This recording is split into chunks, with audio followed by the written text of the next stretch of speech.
Então, a primeira coisa que a gente tem que ter em mente, a partir do marco da geração de resíduos sólidos no marco regulador, são vários critérios, principalmente para a questão do lixo. Então, a gente vai olhar aqui um pouquinho quais são as formas de geração, o que é o lixo, o que é esse conceito de lixo. Então, o lixo é todo o resto de atividade humana, pode ser inerte ou não, e tem uma destinação final de não uso. Tá? A BNT, inclusive, tem a classificação dela, e ele, inclusive, divide em líquido, sólido e semissólido. Então, tudo isso que é rejeitado na ação humana, aquele que não é utilizado, aquele que não é mais um produto, é tido como lixo no território nacional. Esse resíduo final, tá? A BNT também tem essa classificação, ele é estado sólido ou semissólido. Essa atividade ela pode ser não só atividade doméstica, que é aquele lixo que a gente gera no dia a dia, que vai descartar de embalagem, de alimento, como atividades industriais, hospitalares, comerciais, agrícolas e serviços de varrição, ou seja, poda, corte e até uma determinada região eu tenho que gero um resíduo, que ele inclusive tem classificações entre contaminantes e não contaminantes. A própria norma ela trouxe duas classes, né? Classe 1, perigosos. Resíduo perigoso eu posso descartar em qualquer lugar? Não. Tá? São os mais complicados. Tá? Inclusive tem uma outra classe de perigosos, que são outras subdivisões, incluindo os contaminantes e tóxicos, até lixo radioativo. Esses aqui, a destinação é completamente diferente do trivial. Tá? São aterros controlados, mas com um controle geral, toda a vedação, e vedação em container desses determinados materiais, e é um grande risco para o mundo, porque até então o mundo não tem um descarte efetivo desses materiais perigosos. Ainda no mundo não tem uma tecnologia que consiga fazer isso. Muitos se falavam fazer lixo radioativo, jogar no espaço, colocar em deserto, falar em colocar no mar, mas isso já é uma contaminação reversa gigantesca. Então, é uma primeira classe que o mundo ainda não definiu como tratar. Já a segunda classe, que é a classe 2, eu tenho os não perigosos, que são inertes e não inertes. Então, para essa classe 2, que representa cerca de 95% dos resíduos gerados, é que a gente tem hoje várias tecnologias modernas para o tratamento. Então, quando a gente fala em uma cidade inteligente, a cidade está linda. Tem iluminação, tem controle, tem tecnologia de ponta para atendimento ao usuário final, ao cidadão, tem ferramentas de gestão compartilhada através de aplicativos em que todo cidadão começa a ser fiscal da própria cidade, através desses aplicativos, mas ela não tem o tratamento ideal para o seu resíduo doméstico.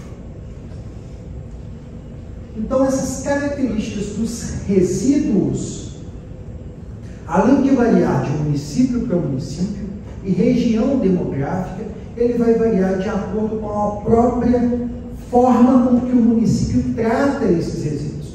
Exemplos práticos: municípios que têm coleta seletiva, ele vai ter uma destinação final desse resíduo inerte muito melhor do que o outro que não faz.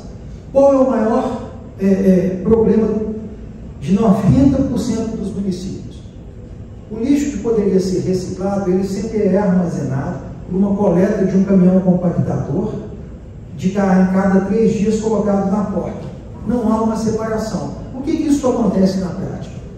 Peguei um material que às vezes ele serviria direto para a reciclagem. Um papel de embalagem que não tem contaminação de alimento, ele não sujou, ele está ali líquido, um plástico. Só que eu acomodei. É interessante que eu vejo várias famílias colocando no lado de fora da sua residência uma embalagem só para papel, uma só para vidro e outra só com lixo orgânico, o resto de alimento.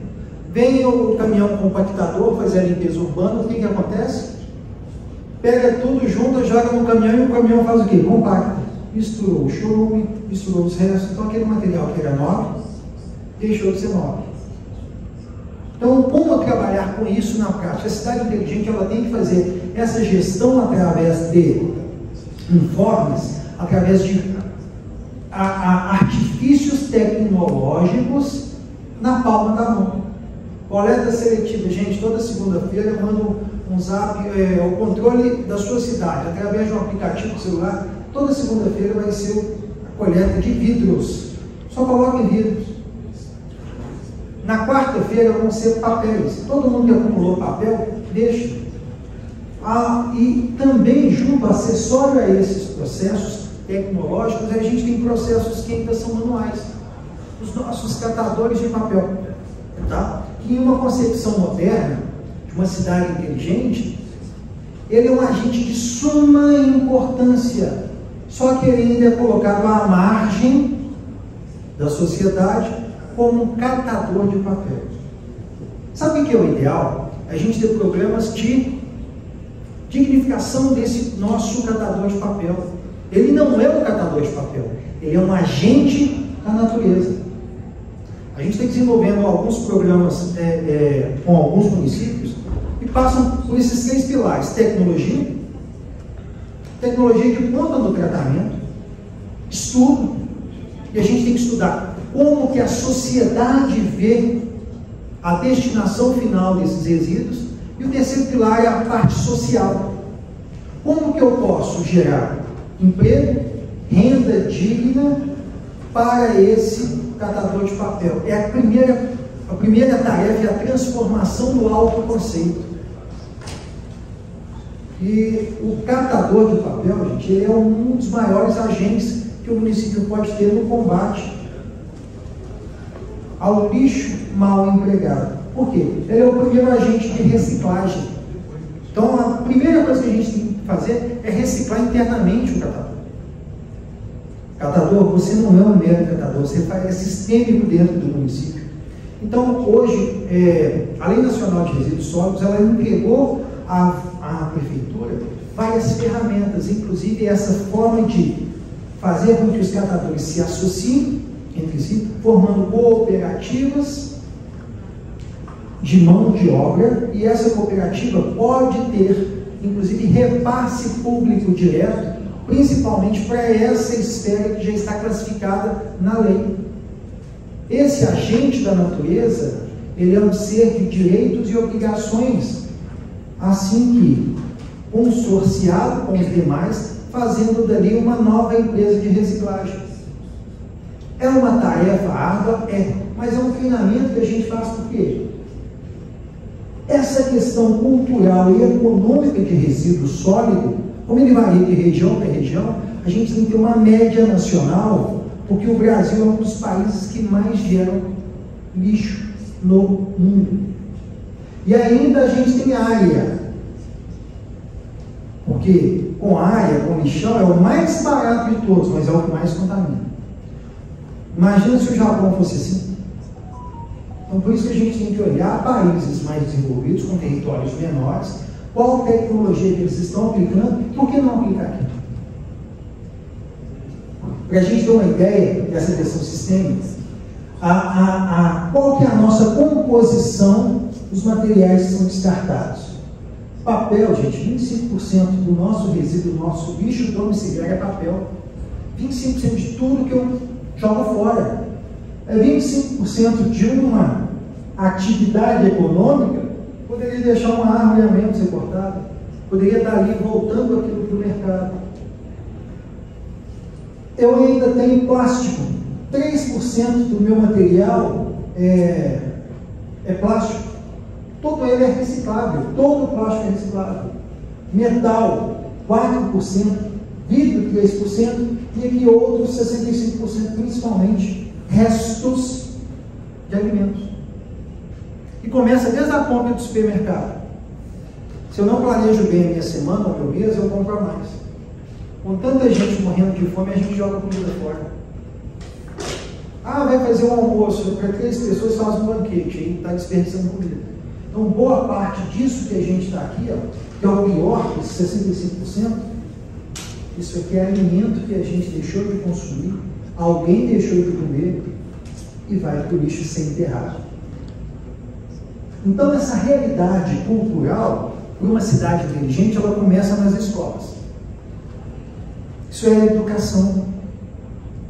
O aluno tem que entender, desde pequeno, maternal, 5, 6 anos de idade, primeiro, o que é lixo? Ele tem que entender esse conceito, porque ele é um gerador nato, ele já começa gerando desde o nascimento uma fralda descartável. E muito. Então, como trabalhar isso na cabeça da criança para ele ser um adulto consciente? Infelizmente, a nossa geração, o descarte era muito fácil, porque a gente sempre tinha área. Lixão era a coisa mais comum no mundo.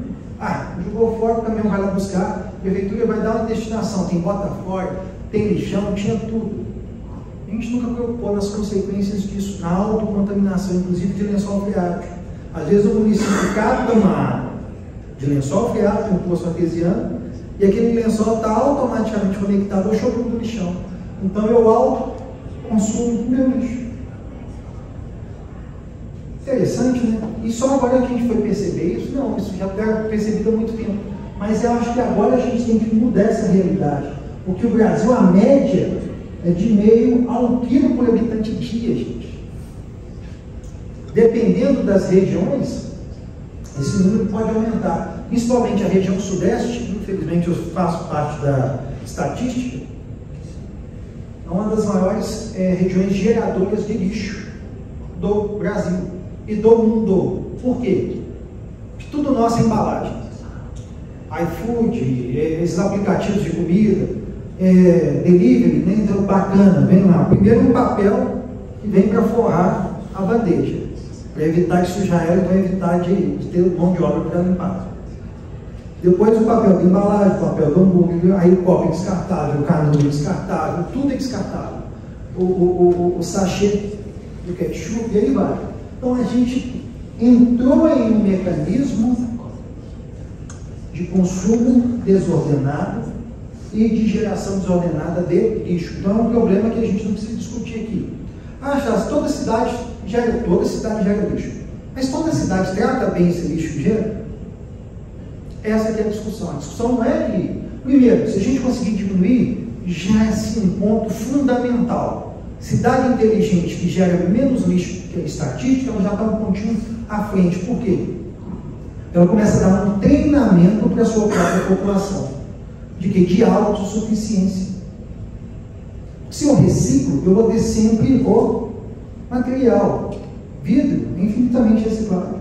Se quebrar aqui, eu voltar, ao invés de jogar no lixo, vou dar uma destinação legal aqui no meu município, que é um lugar só para captação de vidro. Infelizmente, os municípios ainda não pensam nessa situação. E do outro lado, a população também não age como deveria agir. São dados estatísticos eles têm um certo tempo, mas reflete muito a questão da geração de lixo por regiões.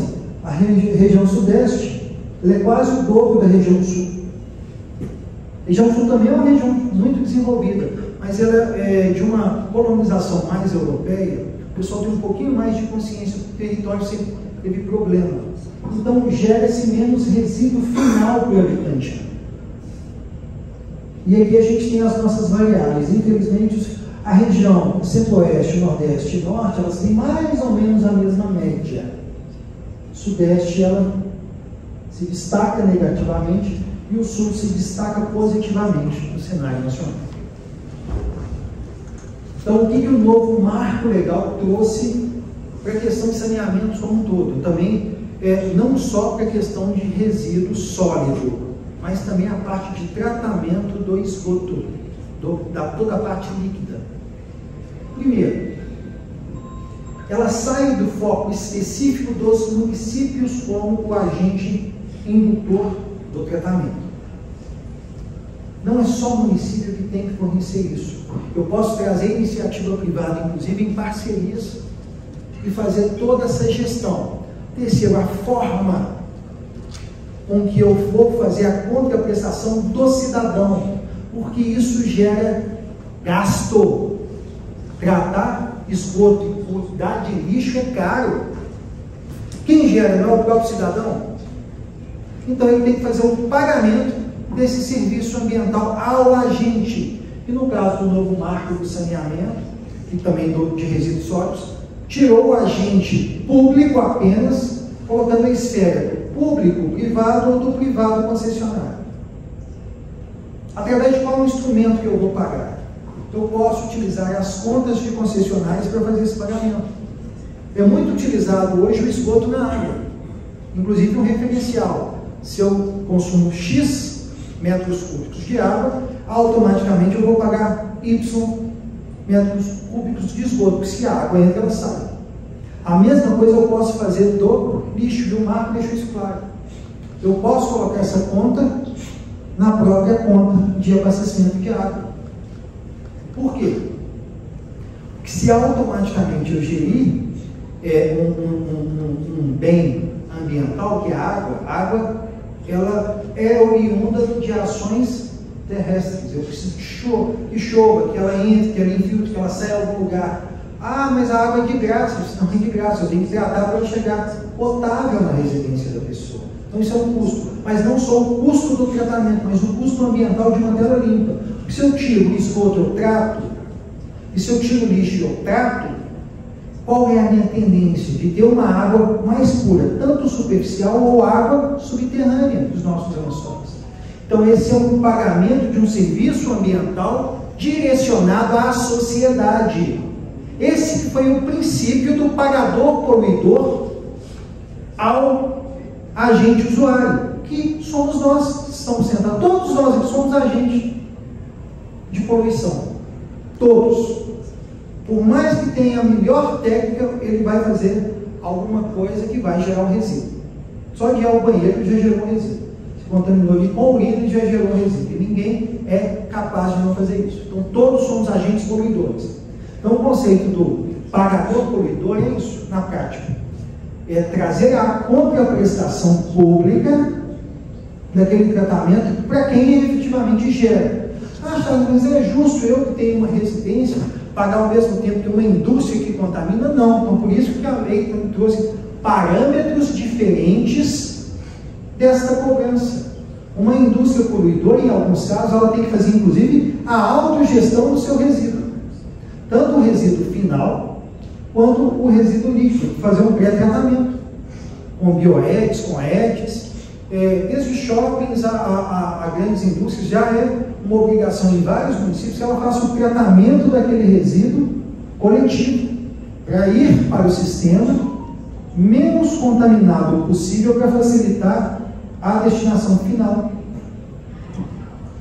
Então, o que a gente tem de base na 14.026, que foi alterando várias outras leis, inclusive a lei de resíduo?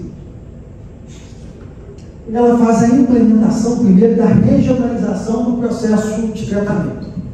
Por que a regionalização é importante? Porque a contaminação, gente, principalmente de ar e de solo, ela não é só local. Às vezes eu faço um lixão no meu município, o município vizinho tem lá um sistema de tecnologia de plasma, de pirólise, de primeiro mundo.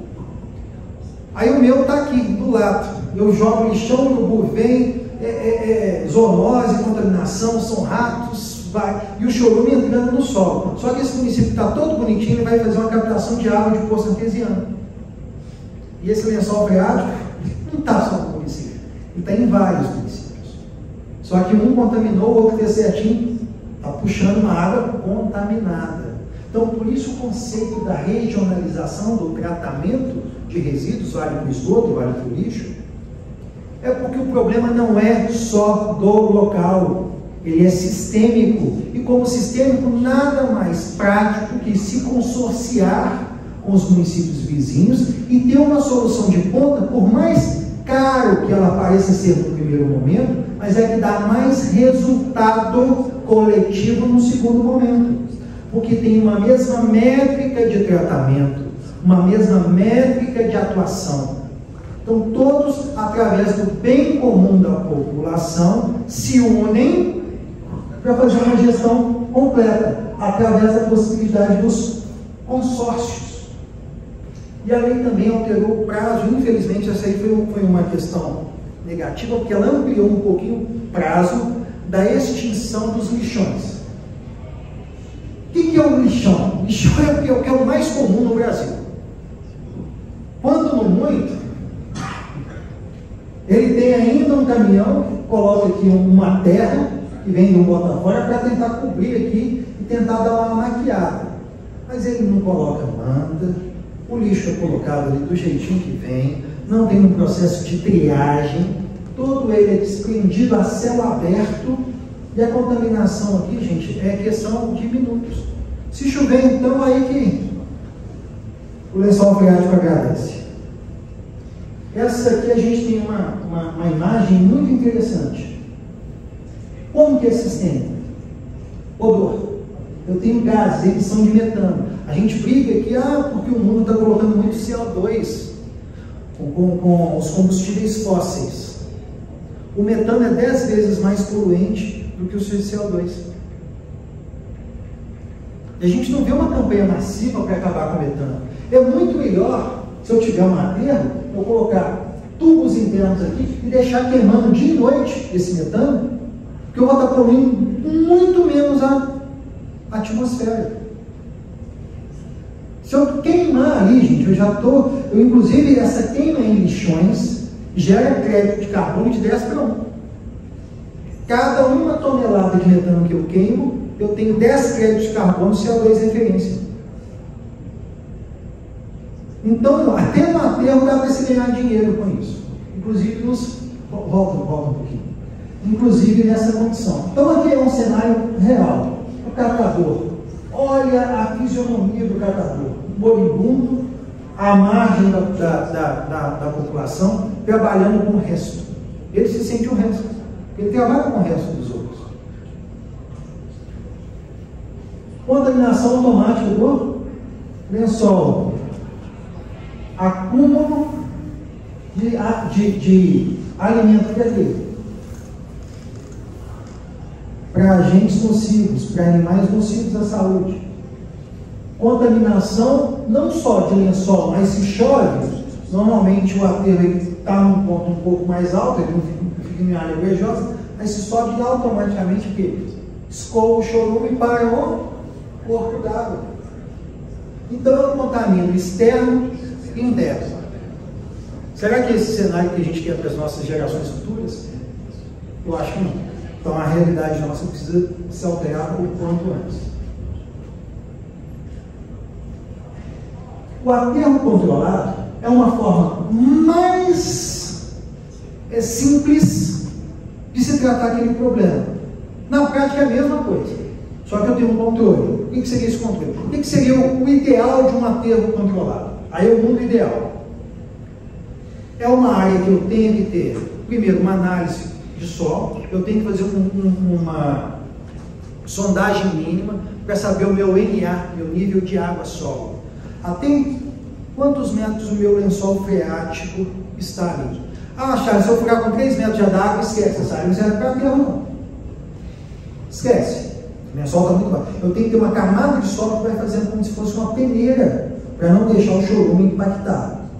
Mas automaticamente, além de verificar essa área, ela tem que sempre estar em um ponto em que eu não tenha córregos e rios no entorno. Eu tenho que estar em uma bacia protegida sem água. Porque vamos supor que aconteça um desastre, desacomode ou tenha ali um movimento de carreamento, vai diretamente para aquele curso d'água. Então, eu tenho que analisar solo, profundidade de solo, onde tem água, e isolar áreas que não tenham muitos corpos hídricos. Fazer isso em Minas Gerais, gente, é uma missão quase impossível. E Minas Gerais é a nossa caixa d'água do Brasil. E lá é tudo morrado. Você não acha área plana, você não acha área sem água. Em todo lugar brota água. Então, fazer um aterro controlado lá, eu acho que ainda pior do que em várias regiões do Brasil, é lá em Pantanal. Pantanal também, antes que você for, já dá água. Então você tem um nível de lençol muito próximo à superfície. É péssimo para a terra. Mesmo assim, eu tenho que fazer uma medida de controle. Além de fazer essa análise pré-instalação, na instalação eu tenho que conter com no mínimo 3 serviços. Primeiro, escavação de onde eu vou colocar o lixo e aplicação de mantas. Mantas impermeabilizantes. Por quê?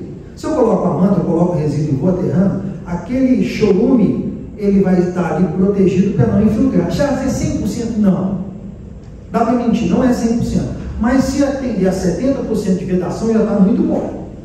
E além dessa manta, eu já tenho que fazer os sistemas internos de drenagem de chorume, para decantar através de uma bacia de chorume, com chuva, ou o próprio chorume ao longo do tempo, ele vai ter que ser destinado a uma bacia de concentração.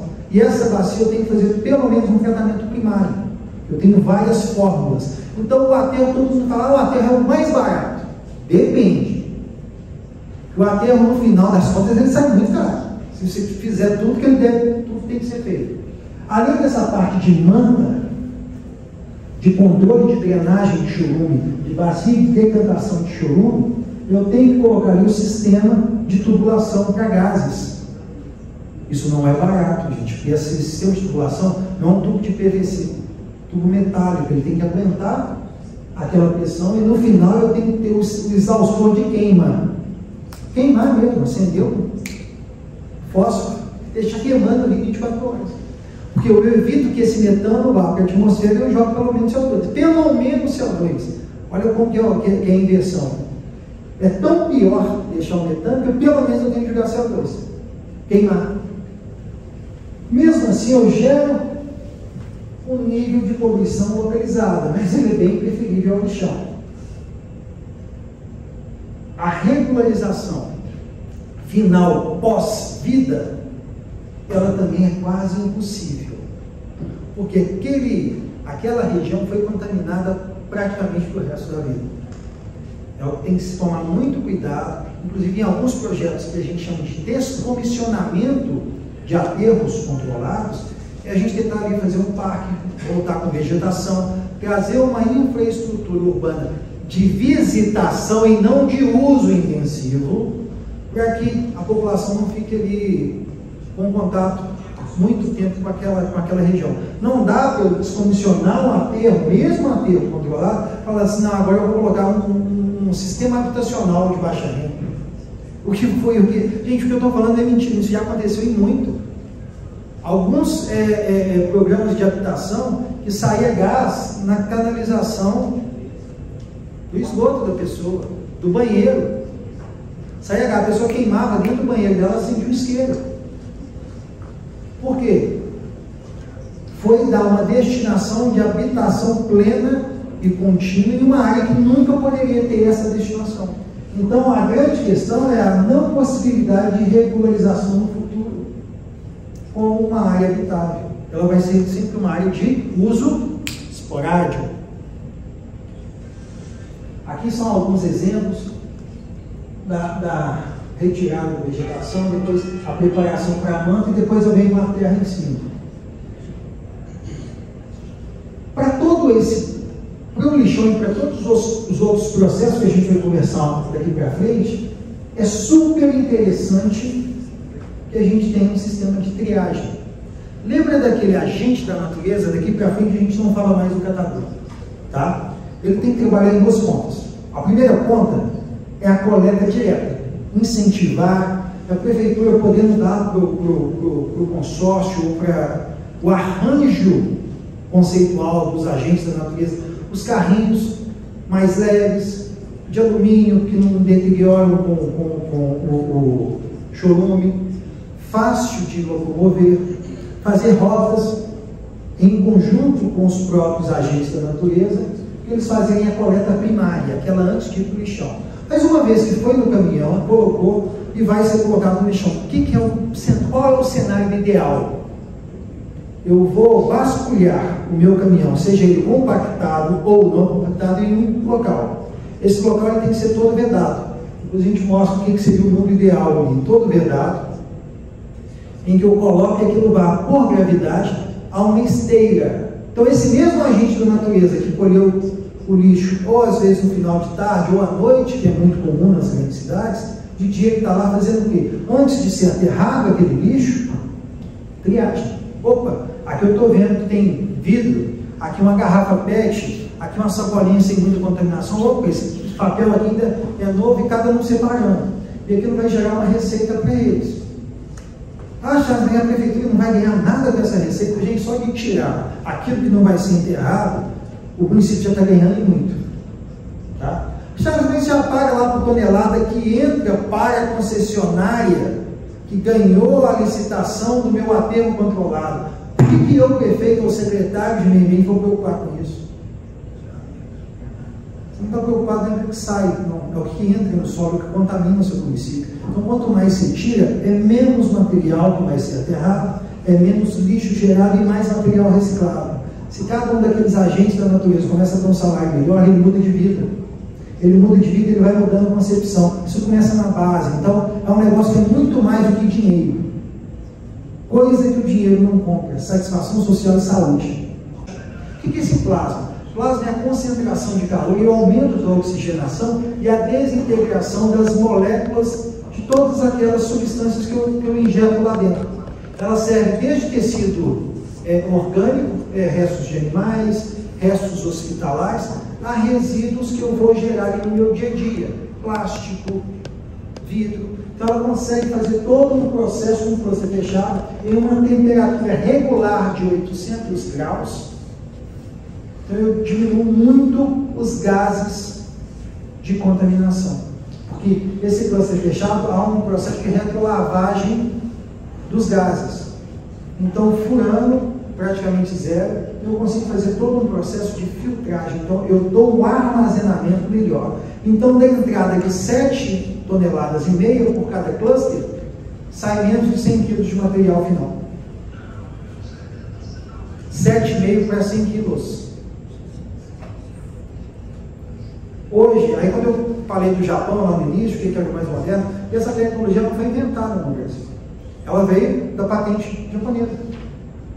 O Japão não tem espaço, gente, para fazer esse resíduo final. Se houver uma separação, inclusive, de cluster por substâncias, cada uma dessas substâncias ela tem um uso direto na natureza. Se for queimar ali restos alimentares, a cinza que sobra diretamente pode ser colocada como adubo orgânico. Até lixo hospitalar. Eu não preciso desse resíduo final ser destinado a um aterro contaminante classe 3. Eu posso utilizá-lo no próprio aterro, no fundo ali, e compactar aquele resíduo final.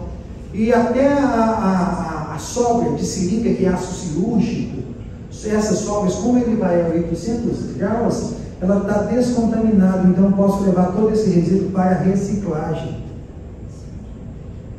Pode passar.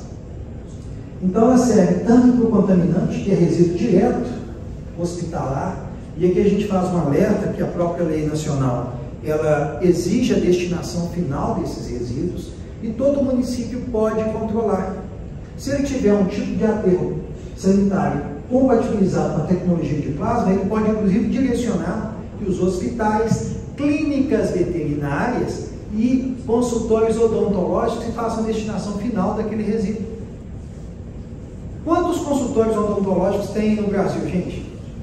Vários, não tem? A destinação final não deveria ser... E o que normalmente faz todo consultório odontológico? Saquinho de lixo comum. Na porta do consultório ninguém vê. Então, se houver essa fiscalização, e essa destinação final, ela tem que acontecer. E tem que ser desse jeito. Não adianta eu colocar o pacote contaminante, levar um aterro de classe 3, que é aquele contaminante, vai colocar num container, e aquilo ali vai ficar para o resto da vida. Dentro de uma... Então, eu vou contaminar o resto da vida. Por que não fazer incineração através da tecnologia de plasma? É como se fosse esse grande micro-ondas. Isso não é caro, gente. Eles vão pagar o mesmo tanto que eles pagam por descarte. Porque aí tem que mandar para agora, eu descobri que aqui em Brasília manda para São Paulo. É muito mais barato ter um cluster desse, tecnologia com plasma ativo aqui, plasma frio aqui, no entorno, e fazer essa destinação, que é mais barata, inclusive, para quem gere um hospital. Então falta conhecimento, tecnologia hoje já tem disponível. Essa aqui é o desenho da máquina, são clusters. Por que não dá para fazer uma gigante? Isso já foi testado tecnicamente. Quanto maior eu faço, menor o poder calorífico do central. Então eu tenho que ter uma mesma média de calor para ter os 800 graus em qualquer ponto da máquina. Então por isso ela não consegue ser feita uma gigante. Eu tenho que compatibilizar seções da tecnologia, seções deste autoclave, parede dupla, não tem contaminação, filtro, chaminé. Aqui é um processo básico que a gente chama de tratamento ideal. Lembra do caminhão compactador? Chega, ele tem que chegar e ser destinado em um lugar impermeabilizado, de preferência metálico, pode ser até de cimento. Já o metálico é muito caro. Eu posso fazer uma parte com cimento queimado, bem lisinho, em que o lixo automaticamente desça? Tá? A gente tem formas de trabalhar isso. Lembra da esteira dos agentes da natureza? Fazendo uma triagem prévia, porque eu não preciso de queimar tudo. É um sistema feito em 3 níveis. O caminhão chega por cima porque a gente evita a utilização de energia.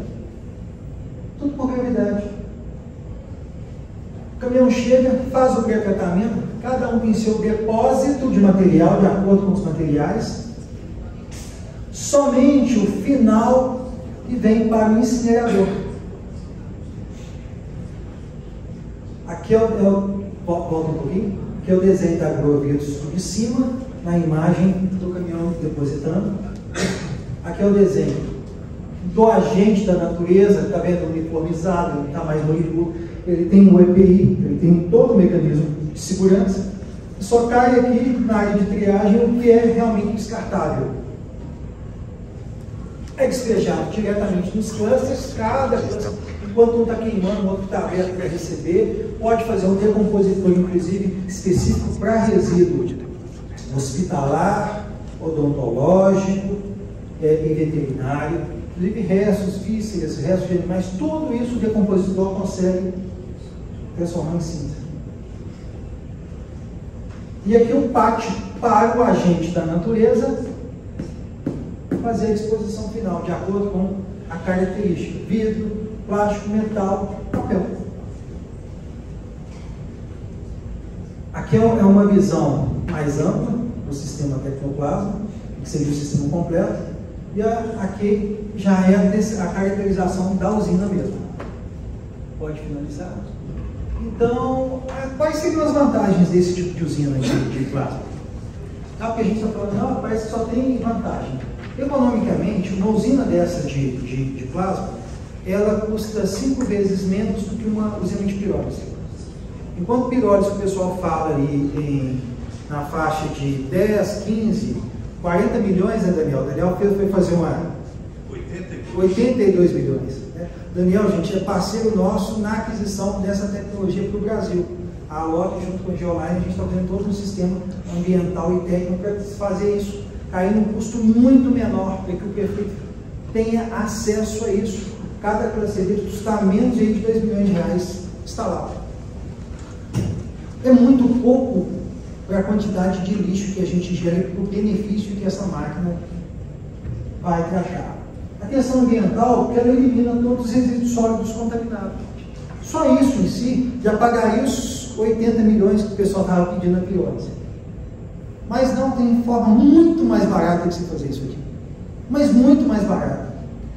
Como eu expliquei lá no início, é sem escravização. Lembra da primeira palestra que eu falei a questão do aerolevantamento, de trazer recursos para o município sem escravizar, sem ter um sistema patenteado de A e de B ou de C? Aqui é a mesma coisa, é tratar aquele problema do município sem, perdão da palavra, sacanagem.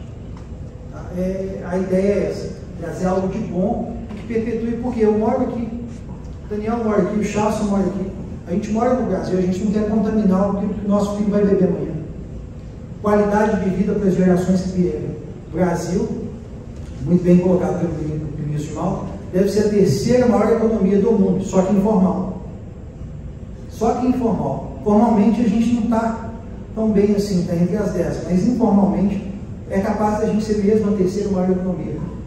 Pensa se a gente não consegue implementar sistemas factíveis de gestão completa. Começando no município, tratando desde resíduo a tudo e reciclando. Quanto que a gente não consegue aumentar a nossa arrecadação oficial? A outra questão, funcionalidade de logística. Isso pode ficar no próprio local onde é o lixão.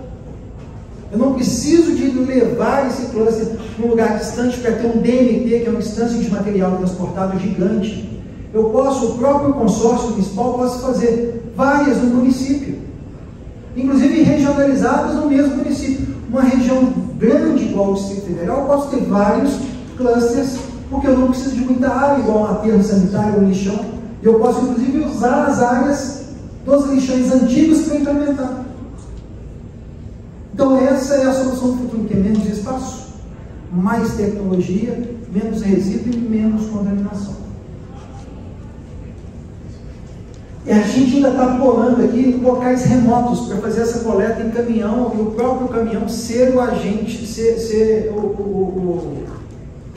o cluster da tecnologia de plasma queimando na própria carroceria. Então, há lugares remotos, a população já deixa o lixo acomodado lá naquelas, a gente está estudando bags ou até mesmo aquelas latas grandes, eles vêm ali, já queima, já vai levando embora, mas eles não precisam nem de área. A questão média de precificação, todas, a incineração e gaseificação, todas a mais de 1 milhão. Plasma ou pirólise, todas acima de 5 milhões. E a plasma frio, a gente quer colocar menos de 1 milhão para cada cluster. Aí quando eu falo de 2 milhões, é o processo do cluster instalado com aquela estrutura completa. Tá? Mas ele individualmente é muito mais barato que qualquer outro mecanismo que tem no mercado. Então a gente agradece. Quem quiser saber mais informação, site da Geoline, aqui na BM, no 2º andar, a gente também tem um escritório em conjunto com a loja, a gente vai ser justamente esse ponto de, a gente chama de divulgação dessa tecnologia de plasma frio no Brasil como um todo. Hoje a gente detém 90% da tecnologia, 10% está na origem, e a ideia é trazer para o Brasil algo que efetivamente resolva num custo que realmente caiba no bolso dos municípios, com uma solução 360, tratando desde o catador, a educação nas escolas, que é o agente gerador, até a destinação final. Obrigado a todos, a gente vai estar às ordens aqui.